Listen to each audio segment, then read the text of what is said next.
Hello' মোৰ মৰমৰ ছাত্ৰ ছাত্ৰীসকল, পুনৰাই তোমালোকক মোৰ চেনেললৈ স্বাগতম জনাইছোঁ। যোৱা 2-3 বছৰৰ পৰা মই ৰেগুলাৰ ইণ্টাৰভেলত কোনো ধৰণৰ ভিডিঅ' আপলোড কৰিব পৰা নাই। মাজে মাজে দিওঁ এটা দুটা, কিন্তু মই মোৰ ঘৰুৱা কাম আৰু মোৰ নিজৰ পাৰ্চনেল কামৰ কাৰণে মই দিব পৰা নাই। আৰু ভাবিছোঁ এই বছৰ মই ৰেগুলাৰ ভিডিঅ' দি থাকিম তোমালোকৰ কাৰণে। আগৰ মই ক্লাছ 10 বিজ্ঞানৰ প্ৰায় চেপ্টাৰবোৰৰ ভিডিঅ' দিয়াই আছে। প্ৰতিটো চেপ্টাৰৰ মই অতিৰিক্ত প্ৰশ্ন উত্তৰ, চেপ্টাৰ এক্সপ্লেনেশ্যন আৰু প্ৰশ্নাৱলী অনুশীলনী প্ৰশ্ন উত্তৰ দি ৰাখিছোঁ। কিছুমান চেপ্টাৰ অলপ বাকী আছে, সেইখিনিও মই কমপ্লিট কৰি দিম। আৰু এতিয়াৰ পৰা মই ৰেগুলাৰ দি থাকিম। এইবাৰ মই 9ৰ বিজ্ঞানৰবোৰ দিম, মেথছ কৰাম, 10ৰ ইংৰাজী দিম, যিমানখিনি পাৰোঁ, কিন্তু মই চেষ্টা কৰিম ৰেগুলাৰ দি থাকিবলৈ। আৰু এটা কথা, মই যেতিয়া মোৰ ভিডিঅ'টো চাবা, তোমালোকে লগত কিতাপখন ল'বা আৰু পেঞ্চিল ল'বা। মই কোৱা ইম্পৰ্টেণ্ট কথাখিনি আণ্ডাৰলাইন কৰিবা। আৰু পঢ়াই যাতে মই কিছুমান প্ৰশ্ন কম, এইবোৰ নোট বহীত লিখি ল'বা। ঠিক আছে, বেছি পলম নকৰোঁ। এইখিনি এতিয়া আজি মই কি পঢ়াম চোৱা। ক্লাছ 9ৰ বিজ্ঞানৰ অধ্যায় 1, আমাৰ চাৰিওকাষৰ বস্তুবোৰ, মেটাৰ ইন আৱাৰ ছাৰাউণ্ডিং। এই চেপ্টাৰটো আজি আলোচনা কৰিম। ইয়াৰ যিমানখিনি আলোচনা হ'ব তাৰ প্ৰশ্ন উত্তৰখিনি তোমালোকক দিম। লক্ষ্য কৰিলে আমাৰ চাৰিওফালে বিভিন্ন আকাৰ, ৰূপ আৰু গঠনৰ অসংখ্য বস্তু দেখিবলৈ পোৱা যায়। আমি যদি লক্ষ্য কৰোঁ, আমাৰ চাৰিওফালে বিভিন্ন আকাৰ পাবা, বিভিন্ন ৰূপ পাবা, গঠন পাবা, অসংখ্য বস্তু দেখিবলৈ পোৱা যায়। ইয়াতে আমাৰ চাৰিওকাষে কৈছে, তোমালোকেতো দেখিয়ে থাকা, চাৰিওকাষে বিভিন্ন প্ৰাণী দেখি পোৱা, বিভিন্ন উদ্ভিদ দেখা পোৱা, গছ-গছনি, ঘৰ দেখা পোৱা। ঘৰৰ ভিতৰতো বিভিন্ন বস্তু, ফাৰ্নিচাৰ আছে আমাৰ, সোফা, টিভি, আলমিৰা, চিলিণ্ডাৰ, বিভিন্ন বস্তু আছে দেখিবলৈ পোৱা বুলি কৈছে। যায় ন, দেখিবলৈ পাওঁ, গাড়ী দেখিবলৈ পাওঁ, বিভিন্ন আকাৰৰ গাড়ী দেখিবলৈ পোৱা যায়, চাইকেল বিভিন্ন আকাৰৰ দেখিবলৈ পোৱা যায়। বিশ্বব্ৰহ্মাণ্ডৰ এই সকলোবোৰ বস্তু যাৰ দ্বাৰা গঠিত হৈছে, তাক বিজ্ঞানীসকলে পদাৰ্থ বুলি নামাকৰণ কৰিছে। এতিয়া বিশ্বব্ৰহ্মাণ্ড বুলি ক'লে কি বুজায়? পৃথিৱী বিশ্বব্ৰহ্মাণ্ডৰ সৰু এটা অংশহে। সূৰ্য বিশ্বব্ৰহ্মাণ্ডৰ অংশ, চন্দ্ৰ বিশ্বব্ৰহ্মাণ্ডৰ অংশ, যিমান গ্ৰহ আছে এই আটাইবোৰ বিশ্বব্ৰহ্মাণ্ড। ইয়াত থকা সকলোবোৰ বস্তুক বিজ্ঞানীসকলে কি নাম দিছে? পদাৰ্থ বুলি নাম দিছে। ঠিক আছে। আমি শ্বাস-প্ৰশ্বাসত ব্যৱহাৰ কৰা বায়ু, খোৱা খাদ্য, আকাশৰ মেঘ, প্ৰকৃতিৰ প্ৰতিজোপা উদ্ভিদ, প্ৰতিটো জন্তুকে আদি কৰি শিলগুটিটোলৈকে, আনকি বালি বা পানীৰ সৰু কণিকাটোও একোবিধ পদাৰ্থ। আমি উশাহ-নিশাহ যিটো বায়ু লওঁ, অক্সিজেন লওঁ, কাৰ্বন ডাইঅক্সাইড এৰি দিওঁ, জানাই এইটো চবে।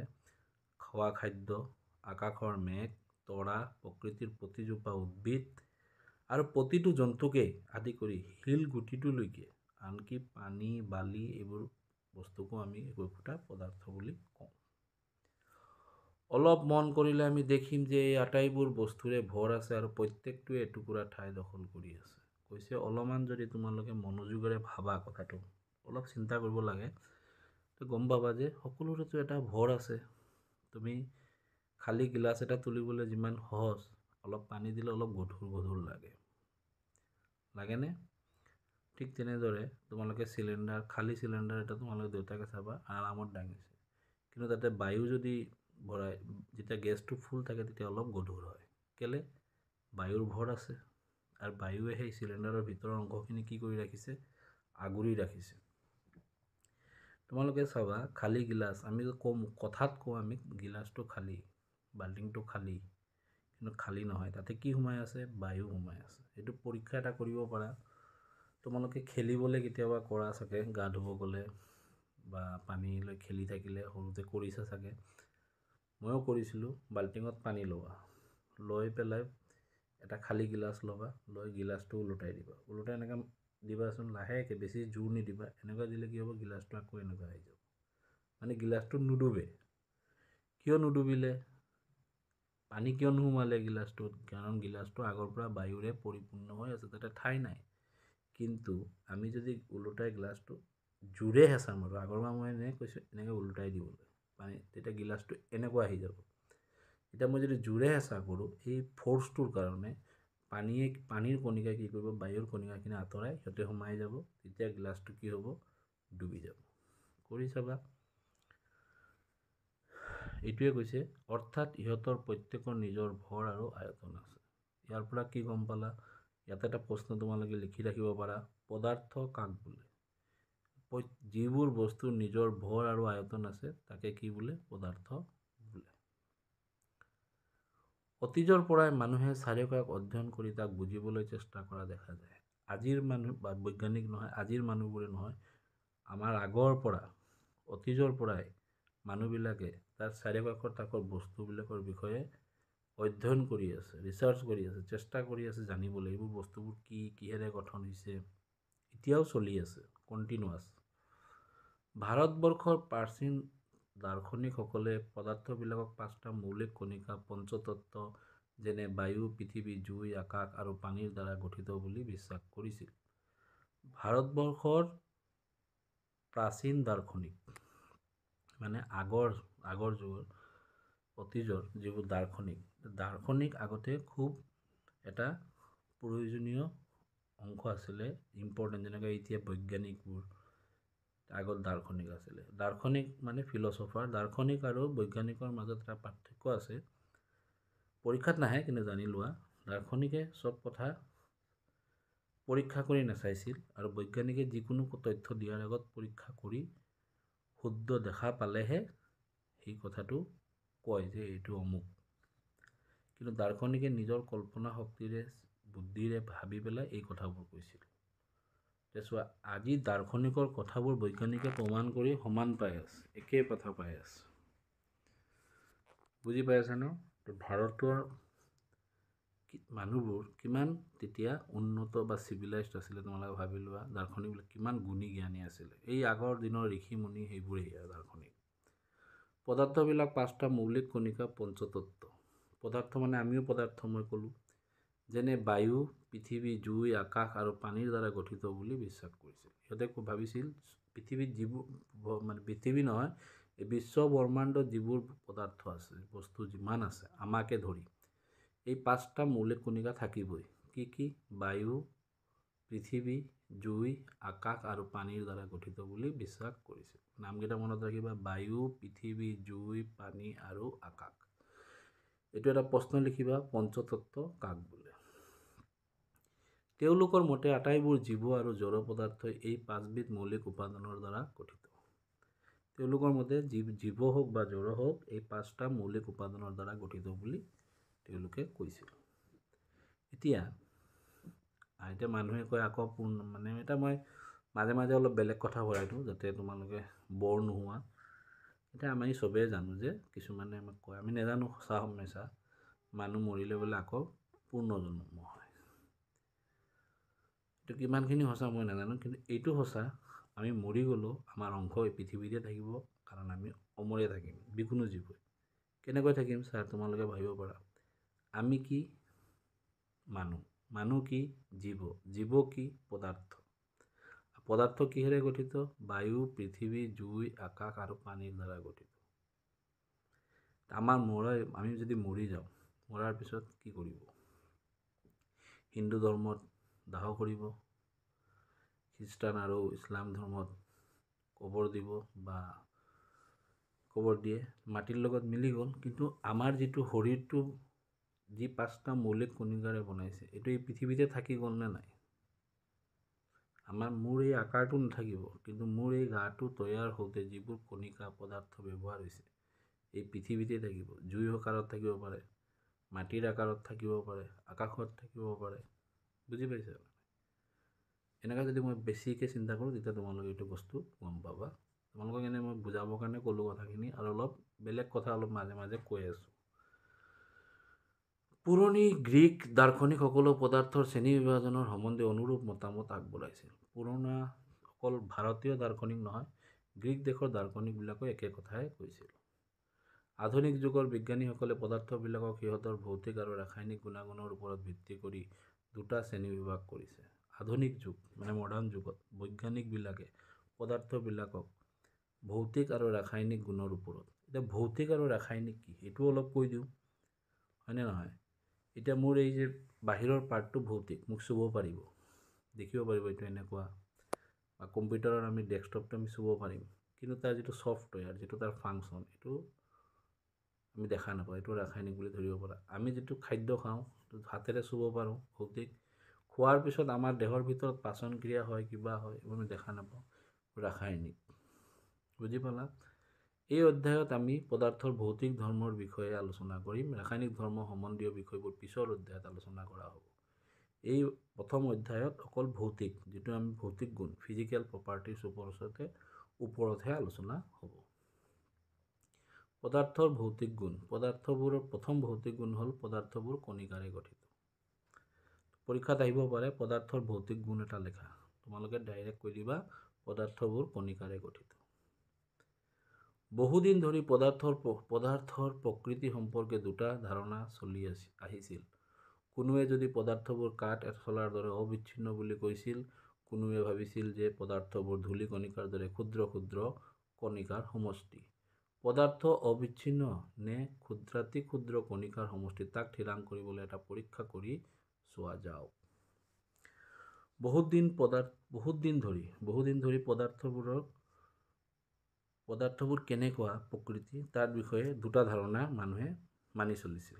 কিছুমানে ভাবিছিল পদাৰ্থবোৰ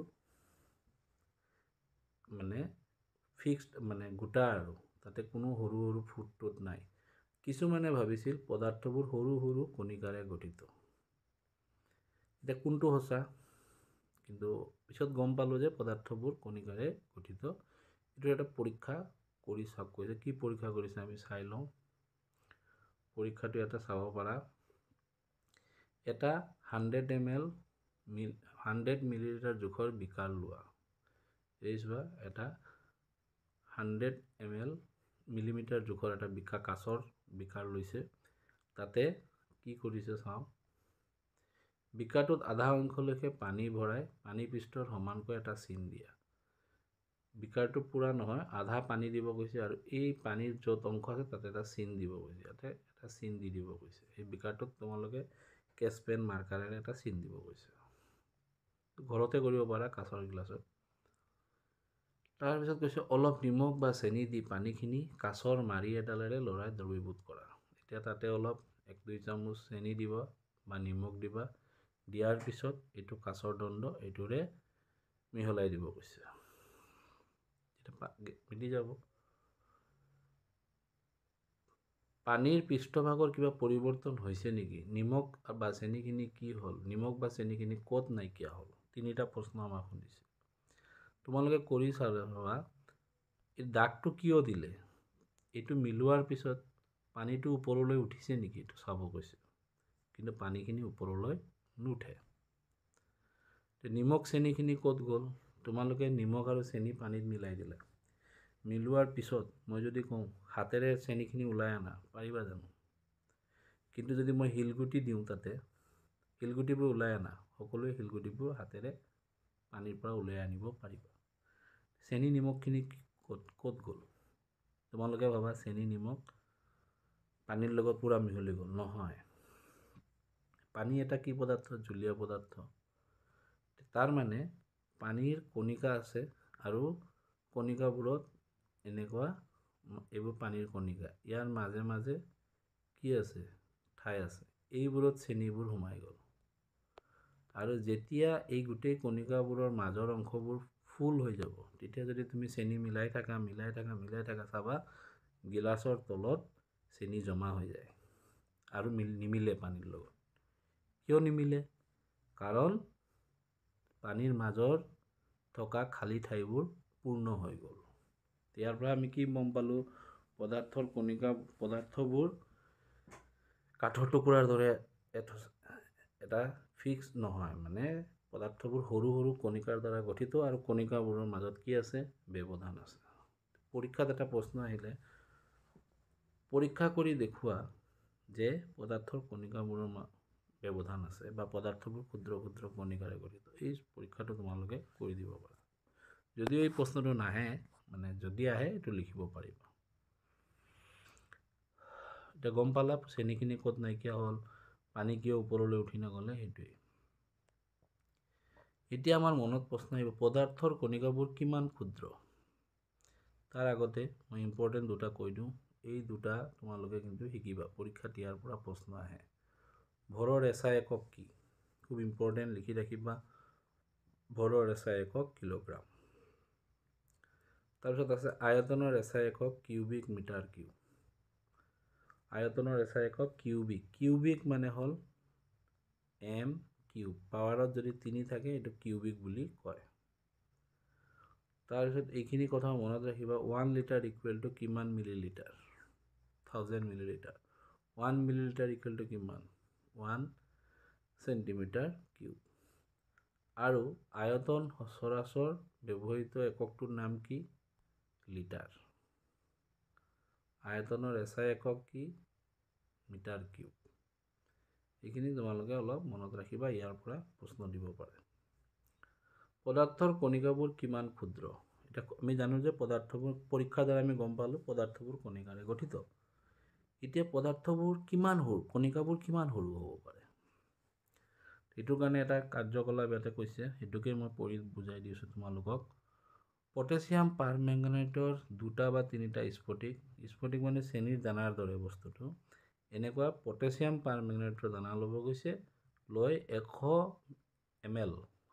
ml পানীত দ্ৰৱীভূত কৰা।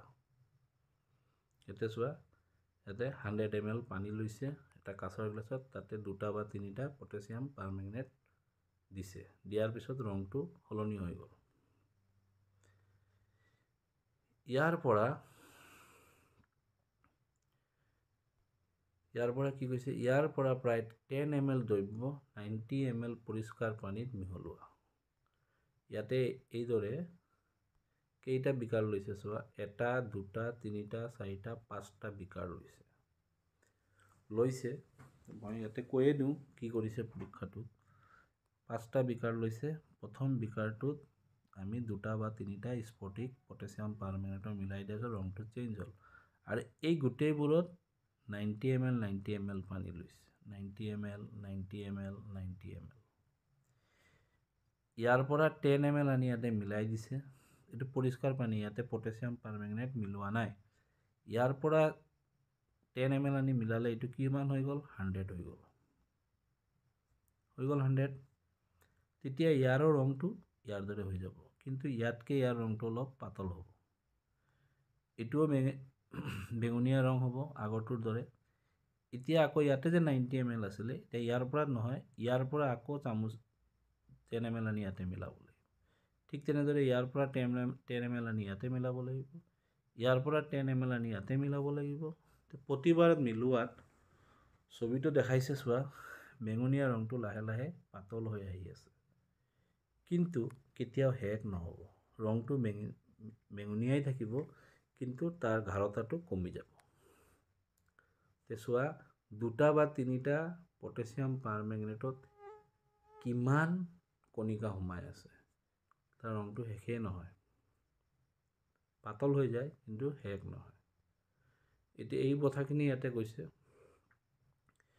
তেতিয়া পানীখিনিৰ ৰং বেঙুনীয়া হৈ থাকিলনে? তোমালোকে ক'বা থাকিলেই যায়, বেঙুনীয়াই হৈ আছে, কিন্তু ইয়াৰ গাঢ়তা বেছি, ইয়াতকৈ ইয়াৰ কম, ইয়াৰ আৰু অলপ কম, ইয়াৰ অলপ কম, ইয়াৰ তাতকৈ কম। এতিয়া কৈছে এই চিত্ৰটো পদাৰ্থৰ কণিকাবোৰ কিমান সৰু তাৰ ধাৰণা কৰা। প্ৰতিবাৰ পানী কৰোঁতে ৰং পাতল হয় যদিও নাইকিয়া নহয়। মই যে কৈছোঁ ৰংটো নাইকিয়া নহয়। এই পৰীক্ষাটোৰ পৰা বুজা গ'ল যে পটাছিয়াম পাৰমেংগানেটৰ মাত্ৰ কেইটামান স্ফটিকেই প্ৰায় 1000 লিটাৰ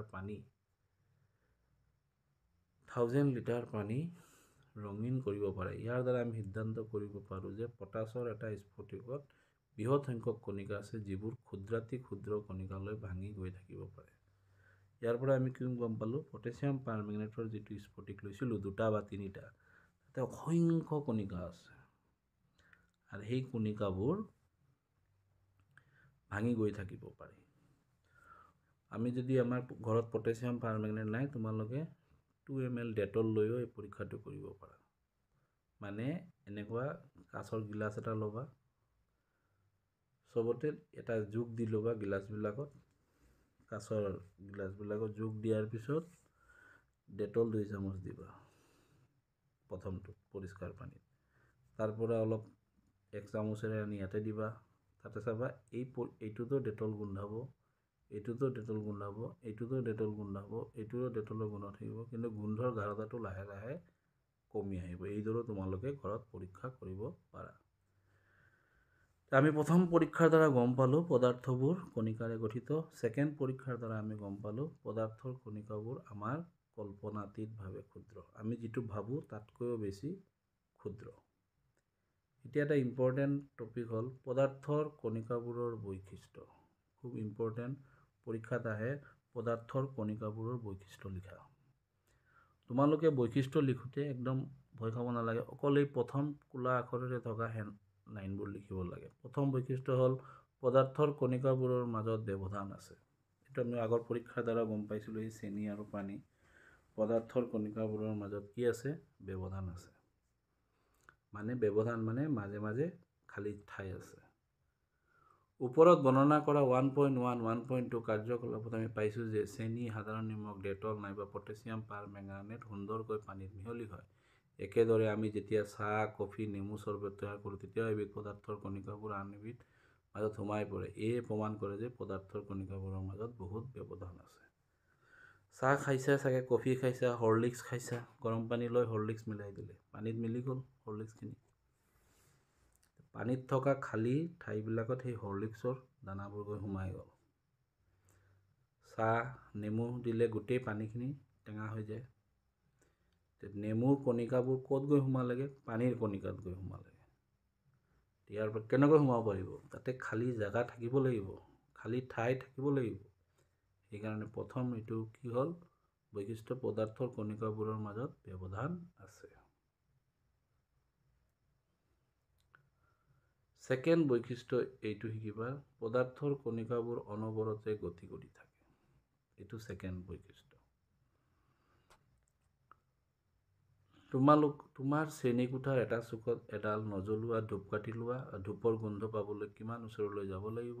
এইবাৰ ধূপকাঠিডাল জ্বলোৱা, কি হ'ব? দূৰত বহি থাকিয়ে গোন্ধ পাবানে? পৰ্যবেক্ষণবোৰ লিপিবদ্ধ কৰা। লিখিব কৈছে, পৰ্যবেক্ষণ কৰিব কৈছে। মানে কি কৈছে? এইটো ছেকেণ্ড বৈশিষ্ট্যটো কি? পদাৰ্থৰ কণিকাবোৰ অনবৰতে গতি কৰি থাকে। কণিকাবোৰ স্থিৰ নাথাকে, গৈ থাকে।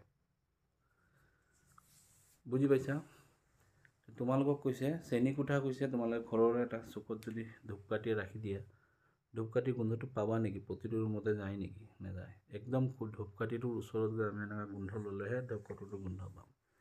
কিন্তু যদি ধূপকাঠিটো জ্বলাই দিয়ে তেতিয়া কিন্তু আমি দূৰৰ পৰাই ধূপকাঠিৰ গোন্ধটো পাম। আমি যে গাত পাৰফিউম লগাওঁ বা বডি স্প্ৰে লগাওঁ, দূৰৰ পৰাই গোন্ধটো পোৱা যায়। মানে সেই পাৰফিউম আৰু বডি স্প্ৰেত থকা কণিকাবিলাক বায়ুৰ কণিকাৰ লগত মিহলি গৈছে। এইটো এই পৰীক্ষাৰ দ্বাৰা কাৰ্যকলাপৰ দ্বাৰা তোমালোকক বুজাবলৈ চেষ্টা কৰিছে। নিশ্চয় আশা কৰোঁ বুজি পালা। আৰু এটা কৈছে,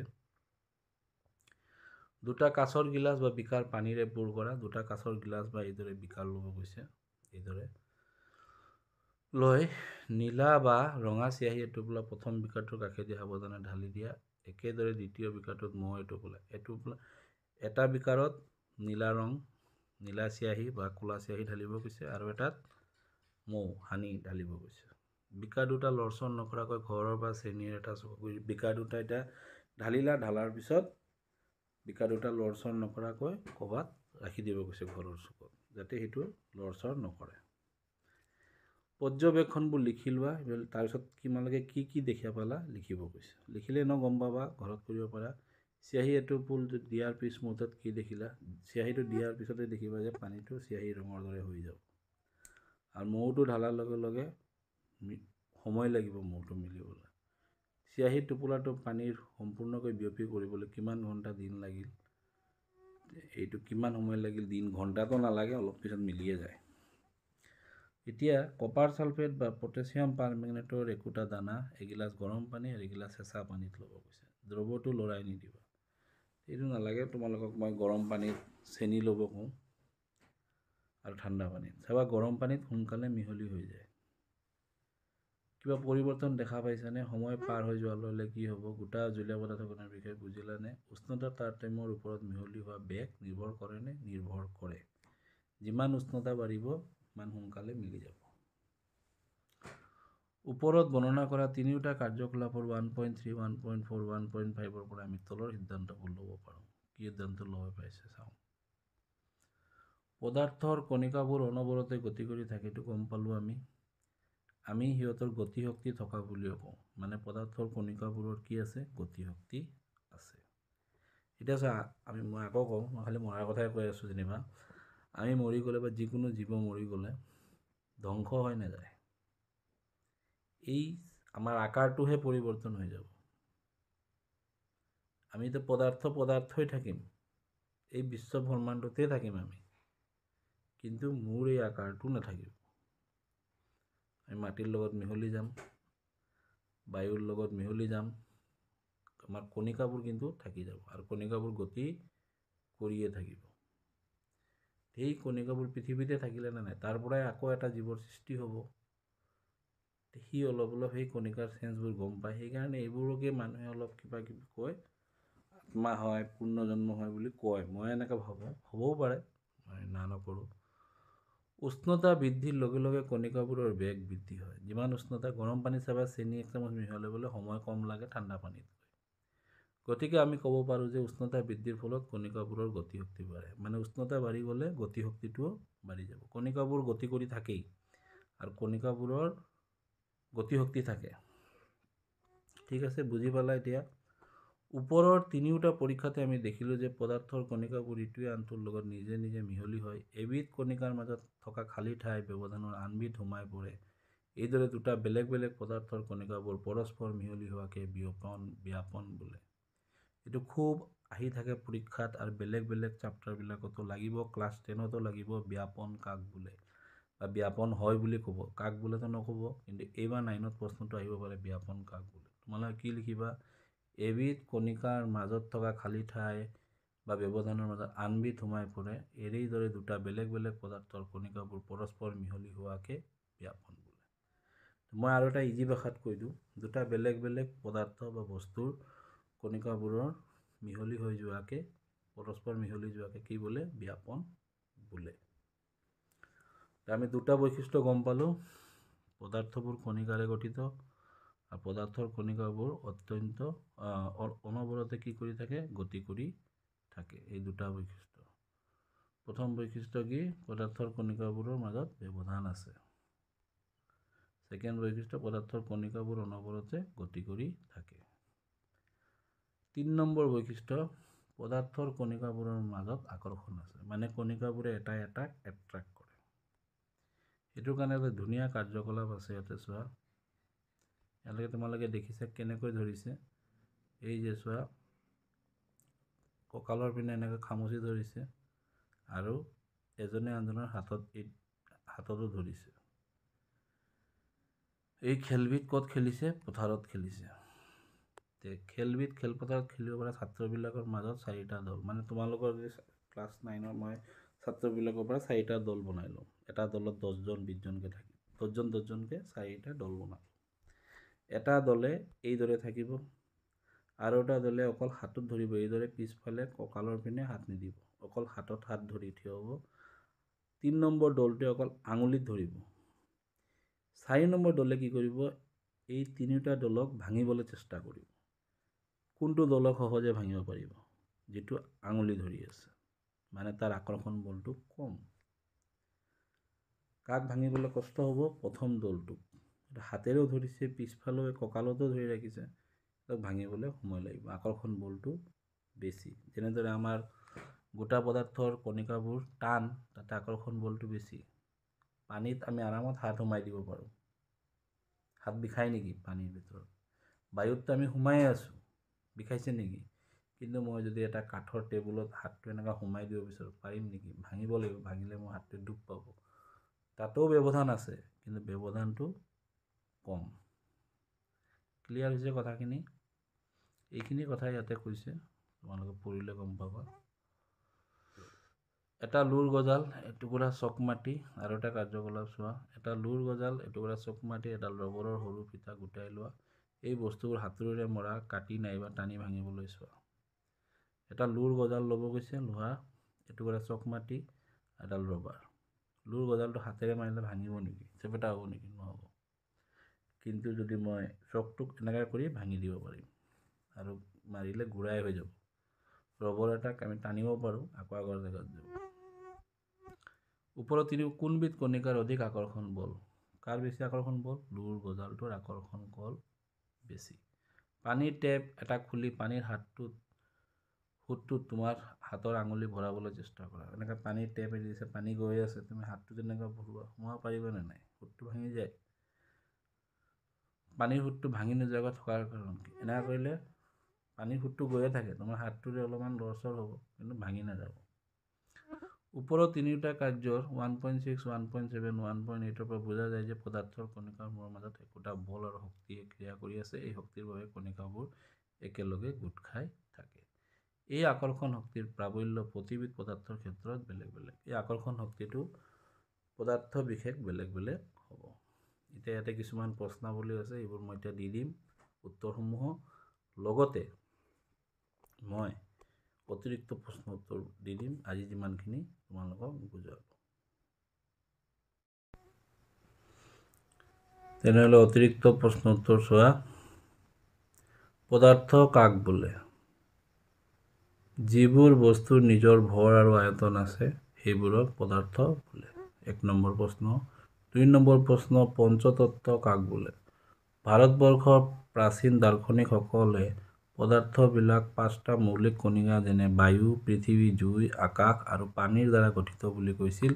এই 5টা কণিকাক পঞ্চতত্ত্ব বোলে। পদাৰ্থবোৰ কিহেৰে গঠিত? পদাৰ্থবোৰ ক্ষুদ্ৰ ক্ষুদ্ৰ কণিকাৰে গঠিত। পদাৰ্থৰ কণিকাবোৰ কিমান ক্ষুদ্ৰ? পদাৰ্থৰ কণিকাবোৰ আমাৰ কল্পনাতীতভাৱে ক্ষুদ্ৰ। ব্যাপন কাক বোলে? খুব ইম্পৰ্টেণ্ট প্ৰশ্ন এইটো।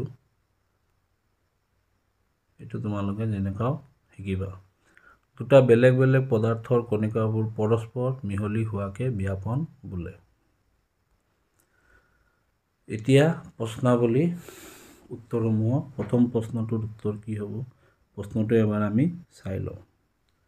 তেনেহ'লে প্ৰথম প্ৰশ্নটো কি কৈছে? তলৰ কোনবোৰ পদাৰ্থ চকী, প্ৰেম, গোন্ধ, ঘৃণা, বাদাম, চিন্তা, ঠাণ্ডা, ঠাণ্ডা পানী, সুগন্ধি দ্ৰব্যৰ সুবাস। কোনবোৰ পদাৰ্থ হ'ব? চকীটো হ'বই, বায়ুও হ'ব, প্ৰেম নহ'ব, প্ৰেমটো আমাৰ মনৰ এটা ভাৱ, এইটো নহ'ব। গোন্ধটো হ'ব, গোন্ধ বায়ুৰ কণিকাৰ লগত মিলে কাৰণে আমি গোন্ধটো পাওঁ। ঘৃণাটো নহ'ব, ঘৃণাটো মনৰ ভাৱ। বাদামটো হ'ব। চিন্তাটো নহ'ব, চিন্তাটো আমাৰ মনৰ এটা চিন্তা। ঠাণ্ডা হ'ব, ঠাণ্ডা হৈছে মানে আমাৰ বায়ুৰ কণিকাবোৰৰ মাজত সোমাইছে। ঠাণ্ডা পানী হ'ব, সুগন্ধি দ্ৰব্য মানে চেন জাতীয় বস্তুবোৰ হ'ব। এইটো প্ৰথম প্ৰশ্নৰ উত্তৰটো চাই লোৱা তোমালোকে। প্ৰথম প্ৰশ্নৰ উত্তৰ হ'ব চকী, বায়ু, গোন্ধ, বাদাম, ঠাণ্ডা পানীয়, সুগন্ধি দ্ৰব্যৰ সুবাস। দ্বিতীয় প্ৰশ্নটো কি কৈছে? তলৰ পৰ্যবেক্ষণটোৰ কাৰণ দৰ্শোৱা। উত্তপ্ত অৱস্থাত থকা বস্তুৰ গোন্ধ কেইবা মিটাৰ দূৰৰ পৰা পোৱা যায়, কিন্তু ঠাণ্ডা বস্তুৰ গোন্ধ পাবলৈ ওচৰলৈ যাব লাগে। উত্তৰটো এইদৰে লিখিবা। আমি জানো যে পদাৰ্থৰ কণিকাবোৰ অনবৰতে গতি কৰি থাকে আৰু উষ্ণতাৰ বৃদ্ধি হ'লে কণিকাবোৰৰ গতিৰ বেগ বৃদ্ধি হয়। সেইকাৰণে উত্তপ্ত অৱস্থাত থকা বস্তুৰ গোন্ধ কেইবা মিটাৰ দূৰৰ পৰা পোৱা যায়, কিন্তু ঠাণ্ডা বস্তুৰ গোন্ধ পাবলৈ ওচৰলৈ যাব লাগে। ডুবাৰুৱে সাঁতোৰাৰ সময়ত পুখুৰীৰ পানী ফালি সোমাই যাব পাৰে। পদাৰ্থৰ কি ধৰ্মৰ ভিত্তিত এইটো সম্ভৱ? এই যে টেপত পানী দিলে মই হাতটো এনেকৈ সোমাই দিব পাৰোঁ। পানীৰ মাজত কি থাকে? ব্যৱধান আছে। কণিকা, পানী কি? পদাৰ্থ, আৰু পদাৰ্থৰ কণিকাবোৰৰ মাজত কি থাকে? ব্যৱধান থাকে। প্ৰথম বৈশিষ্ট্য পাইছিলোঁ, এইটো উত্তৰটো কি হ'ব? সেইটোৱে, পদাৰ্থৰ কণিকাবোৰৰ মাজত ব্যৱধান আছে। এই ধৰ্মৰ ভিত্তিত এজন ডুবাৰুৱে সাঁতোৰাৰ সময়ত পুখুৰীৰ পানী ফালি সোমাই যাব পাৰে। 4 নম্বৰ প্ৰশ্নটো কৈছে পদাৰ্থৰ কণিকাবোৰৰ বৈশিষ্ট্য লিখা। 3টা বৈশিষ্ট্য আমি পাইছিলোঁ। 4 নম্বৰ উত্তৰটো এইদৰে লিখিবা। পদাৰ্থৰ কণিকাবোৰৰ বৈশিষ্ট্যসমূহ হ'ল পদাৰ্থৰ কণিকাবোৰৰ মাজত ব্যৱধান আছে, পদাৰ্থৰ কণিকাবোৰ অনবৰতে গতি কৰি থাকে, পদাৰ্থৰ কণিকাবোৰৰ মাজত আকৰ্ষণ আছে। তেনেহ'লে আজি মই গোটেইখিনি তোমালোকক পাৰ্ট 1ত যিখিনি বুজালোঁ তাৰ অতিৰিক্ত প্ৰশ্ন উত্তৰ দিলোঁ আৰু প্ৰশ্নাৱলীত থকা উত্তৰসমূহ তোমালোকক দিলোঁ। চেপ্টাৰটো বুজি ল'লে চোৱা গোটেইখিনি উত্তৰ সেই যিমানখিনি বুজিলা তাৰ পৰাই আহিছে। যদি ভিডিঅ'টো ভাল লাগে তোমালোকে বন্ধু বৰ্গৰ মাজত শ্বেয়াৰ কৰিবা, লাইক কৰিবা আৰু মোৰ চেনেলটো ছাবস্ক্ৰাইব কৰিবা আৰু কমেণ্ট কৰিবা। যদি কিবা বুজা নাই মোক সুধিবা, মই তোমালোকক উত্তৰ দিবলৈ চেষ্টা কৰিম। মোৰ তাতে গ'লে তোমালোকে কণ্টেক্ট নাম্বাৰ গোটেইখিনি পাই যাবা। এইখিনি কৈয়ে তোমালোকৰ পৰা বিদায় ল'লোঁ। থেংক ইউ, ধন্যবাদ।